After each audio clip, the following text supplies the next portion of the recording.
सबसे पहले आप अपना नाम बताओ। मेरा नाम सबीहा खान है और आज जैसे कि आप सब जानते हैं हमारा मास मीडिया का एग्ज़ाम था जो कि हमारा पेपर काफ़ी अच्छा गया है। जिस प्रकार से नौमान सर ने हमें हेल्प किया, जिस टाइप से उन्होंने हमें हेल्प करी थी, बिल्कुल अच्छे से हमारा पेपर जा चुका है और जितना सर ने एफ़र्ट लगाया था वो बहुत ज़्यादा सक्सेसफुल होने वाला है। और जैसे कि आप देख सकते हैं हम बहुत ज़्यादा खुश हैं, तो हमारा एग्ज़ाम बहुत अच्छा गया है और all thanks to Nauman sir जो कि उन्होंने हमें इतनी हेल्प करी। और जामिया जंक्शन एक ऐसा प्लेटफॉर्म है जहाँ पर आपका नाम क्या है? अज़रा। अजरा, आप कहाँ से आई हो? मैं यूपी से हूँ, हापुड़। अजरा, आज का पेपर कैसा रहा? आज का पेपर बहुत अच्छा रहा। सब्जेक्टिव तो बहुत अच्छा रहा लेकिन ऑब्जेक्टिव थोड़ा हार्ड था। सब्जेक्टिव का पेपर कैसा था? क्या क्वेश्चन थे उसमें? रिलेटेड ही थे, मतलब करंट अफेयर से रिलेटेड थे और जो नोमान सर ने पढ़ाए थे वही थे सारे क्वेश्चंस। अच्छा, आपने प्रिपरेशन कहाँ से किया था? नौमान सर क्या है? जामिया जंक्शन से मैंने प्रिपरेशन करी थी। वो फ्री ऑफ कॉस्ट क्लासेस देते हैं और हमें नोमान सर ने प्रिपरेशन कराई थी। जो उन्होंने करवाया था उसके अकॉर्डिंग की पेपर आया था। अच्छा, ऑब्जेक्टिव में कोई ऐसा सवाल जो आपको डिफिकल्ट लगे या आसान लगे, क्या था? सिलेबस के अकॉर्डिंग मुझे नहीं लगा इस बार ऑब्जेक्टिव का पेपर, क्योंकि करंट अफेयर से रिलेटेड तो मुझे लगा ही नहीं कुछ था है। मतलब ऑब्जेक्टिव में थोड़े हार्ड क्वेश्चन पूछ लिए गए थे जो कि मुझे लगता है नहीं पूछे जाने चाहिए थे। कट ऑफ कितना हो सकता है, कुछ एक्सपेक्टेड? एक्सपेक्टेड तो मेरे को कम ही लगता है, पिछले साल के हिसाब से तो कम ही जाएगा शायद, देखते हैं अब चलो। रिजल्ट। आप अपना नाम बताओ। मेरा नाम उम्मुल वरा फातिमा है। कहाँ से आई हो आप? हम दिल्ली से ही। जी। आज का पेपर कैसा लगा जामिया का? पेपर बहुत अच्छा था। बोथ सब्जेक्टिव एंड ऑब्जेक्टिव बहुत ही अच्छा था। सब्जेक्टिव कुछ ज़्यादा ही अच्छा था हमारे लिए क्योंकि हमारी प्रैक्टिस थी बहुत अच्छी। ऑब्जेक्टिव भी इंशाल्लाह अच्छा ही गया है। अच्छा, आपने प्रिपरेशन कहाँ से किया था जो आप बता रहे कि हमारा पेपर काफ़ी अच्छा गया है? जी, तो हमने जामिया जंक्शन से प्रिपरेशन किया था जिसमें नुमान सर हमने उनसे उन्होंने हमारी प्रैक्टिस करवाई थी, तो वहीं से हमने तैयारी की थी। अच्छा, नौमान सर ने आपको क्या क्या पढ़ाया जो आपको काफ़ी हेल्पफुल लगा इसमें? सर ने रिलेटेड क्वेश्चंस करवाए थे, प्रीवियस ईयर के पेपर्स करवाए थे, हमें करंट अफेयर्स पढ़वाए थे, जीके जनरल नॉलेज वगैरह के क्वेश्चंस थे जैसा। अच्छा, कट ऑफ क्या हो सकता है, क्या लगता है? पिछले साल से कम ही लगता है लेकिन नॉट वेरीफाई कि हम बता सकते हैं कि एग्जैक्ट इतना ही होगा, बट इंशाल्लाह अच्छा ही हो जिससे हम। जी, हमारी तरफ से आपको शुक्रिया। Thank you. अब कुछ लड़कों का ले लेते हैं, थोड़ा पॉज कर लो। अपना नाम बताओ। फ़याज़ुल मुस्तफ़ा। फयाजुल मुस्तफ़ा, आप कहाँ से आए हो? मैं यूपी के ज़िला रामपुर से। अच्छा, मास मीडिया का पेपर आप दे रहे थे, ये आपको कहाँ से पता चला कि जामिया में मास मीडिया जैसा कोर्स भी है? ये मेरे कुछ सीनियर हैं, उनसे पता चला। मेरे भाई भी यहाँ से मास मीडिया कर चुके हैं, तो उनसे मुझे पता चला कि मास मीडिया हिंदी करके एक कोर्स है जामिया में, जिसमें काफ़ी मतलब कि भविष्य की संभावनाएं देखने को मिलती हैं। अच्छा, सच बताओ, क्लासरूम का प्रेशर क्या था? क्लासरूम का प्रेशर कहीं ना कहीं मतलब बर्दाश्त के काबिल नहीं था। दिमाग कहीं ना मतलब देखा जाए तो इतना प्रेशर और लगा था कि पेपर देखने के बाद होश उड़ गए, लेकिन थोड़ी देर बाद वो जो प्रेशर था हल्के हल्के शांत हुआ।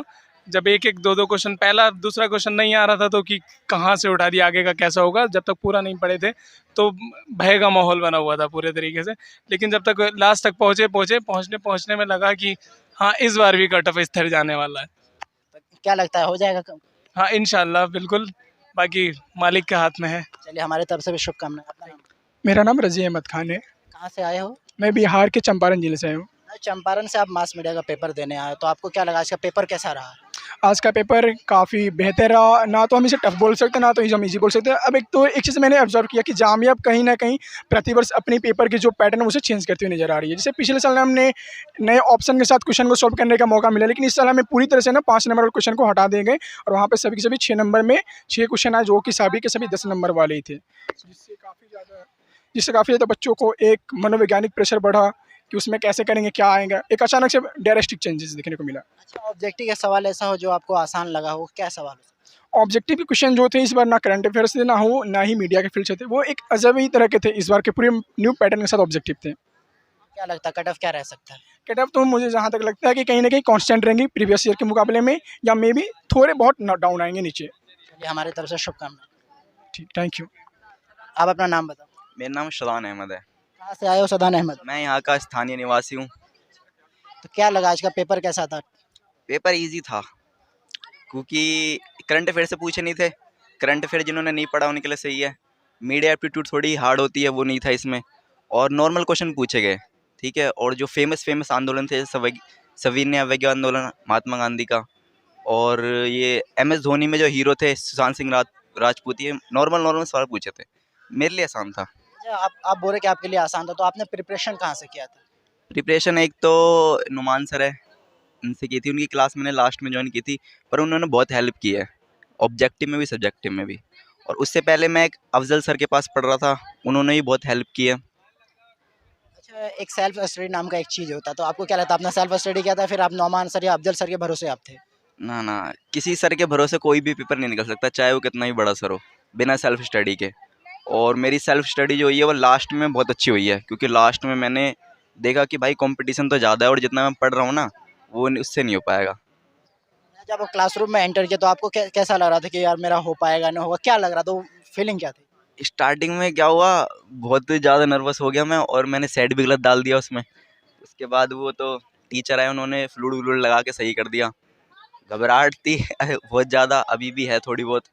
और जो मैंने फर्स्ट क्वेश्चन लिखा सब्जेक्टिव का, उसमें फर्स्ट लाइन में 3 कटिंग्स की है मैंने। उसके बाद एक टाइम पे लगा कि भाई अब नहीं होगा, अब नहीं होने वाला, अब तो भाई बस कर दो, फेल है। बट उसके बाद वापस हिम्मत आई और सारा सब्जेक्टिव करके आया। अच्छा, आने वाले बच्चे जो प्रिपरेशन करना चाहते हैं मास मीडिया का, आप उनको कैसे क्या कहोगे, कैसे वो प्रिपरेशन कर सकते हैं आने वाले? देखो, मास मीडिया का जो पेपर है वो बहुत ज़्यादा ना हार्ड है और बहुत ज़्यादा इजी भी नहीं है। तो इसका जो सिलेबस है ना पूरा, वो आपके सामने रखा पड़ा है, ठीक है, कोई बहुत बड़ा सिलेबस भी नहीं है। तो आप 3-4 महीने पहले तैयारी स्टार्ट करो और रोज़ाना बस 2 घंटे पढ़ो। स्टार्टिंग में 1 घंटा ही पढ़ो, लास्ट में 2 फिर 3 घंटे पढ़ो, आराम से सिलेबस कंप्लीट होगा, आराम से निकल जाएगा। कैसा रहा आप? पेपर तो बहुत अच्छा रहा, जहाँ तक एक्सपेक्टेशन था उससे लो क्वेश्चन आया था। बाकी रही बात, जो क्वेश्चन इस बार आया था वो इंटरनेशनल और इवेंट्स पे आया था ज़्यादातर क्वेश्चन, और जो स्टोरी राइटर थे उस पे ज़्यादातर क्वेश्चन पूछा गया था। बाकी इस बार जो सब्जेक्टिव का पैटर्न था वो बहुत बदला हुआ था, इस बार फर्स्ट टाइम ऐसा बदलाव आया है। पहले जो 6 नंबर के क्वेश्चन आते थे वो आते थे 9, और जो 10 नंबर के 3 आते थे, तो उसमें थोड़ा बदलाव है इस बार। अच्छा, कोई ऐसा सवाल हो जिससे आपको लगे कि अरे ये सवाल आना नहीं चाहिए था, ये मेरे लिए नहीं बना था, ऐसा कुछ? नहीं, ऐसा कोई नहीं, सवाल तो इतना इजी था, मतलब बहुत इजी था, कट ऑफ बहुत हाई जाएगी। देखिए, मास मीडिया में नहीं सिलेक्शन होने का यही रीज़न है कि यहाँ का सवाल बहुत इजी होता है, सारे बच्चे कर लेते हैं, तो ये भी रीज़न है, इस बार कट ऑफ हाई जाने का चांसेस है। ऐसा सवाल जो आपको याद हो अभी? हाँ, सवाल तो सारे याद हैं। बताओ कोई सवाल। जैसे कि एक सवाल आया था कि इस पर श्रीलंका संकट पर, तो उस पर मैंने लिखा था कि वो जो टूरिज़्म डिवाइस से टूरिज़्म क्या कहते हैं उसको, इंडस्ट्री से वो ज़्यादा प्रभावित है, या फिर उसकी इकोनॉमी ज़्यादा टूरिज़्म की वजह से ग्रोथ कर रही है। तो महामारी के आने की वजह से, पैंडेमिक के आने की वजह से टूरिज़्म वहाँ का ख़त्म हो गया, पूरी तरीके से बर्बाद हो गया, जिसकी वजह से वो संकट में पहुँचा। और दूसरा बात था, उन्होंने बहुत सारे अदर कंट्रीज से लोन लेकर रखा था, जिसकी वजह से उनको इस संकट का सामना करना पड़ा। ये सब चीज़ें मैंने उसमें पॉइंट आउट करी। अच्छा, बोला जाता है कि आपको आंसर राइटिंग करना मास मीडिया के लिए काफ़ी इंपॉर्टेंट है, तो आपने आंसर राइटिंग कैसे करा था और आपने प्रिपरेशन कैसे किया था जैसे कि आपके क्वेश्चन सारे सही बन गए? ये तो बहुत इंपॉर्टेंट है। स्टार्टिंग में तो मैंने मतलब सिर्फ ऑब्जेक्टिव के करे थे, वो भी बहुत कम करे थे, जो लूसेंट में थे वही करे थे। बाकी सब्जेक्टिव का मेरा कोई प्रिपरेशन नहीं था। 3 दिन जगा हूँ, आंखें देख रहे हो, 3 दिन जग के इसको प्रिपरेशन किया है। बाकी थोड़ी बहुत उसमें क्रिएटिव राइटिंग होनी चाहिए आपको, मतलब जो एग्जामिनर है उसके इंप्रेशन ये आना चाहिए, नहीं लड़के ने कुछ लिखा है, तो उस तरह की इंप्रेशन अच्छी आनी चाहिए। प्रीवियस ईयर के सवाल जो रिपीट हुए? रिपीट इस बार कोई सवाल नहीं। समीक्षा तो हर बार होता है, एक फिल्म रिव्यू तो हर बार होता है, वो हुआ है।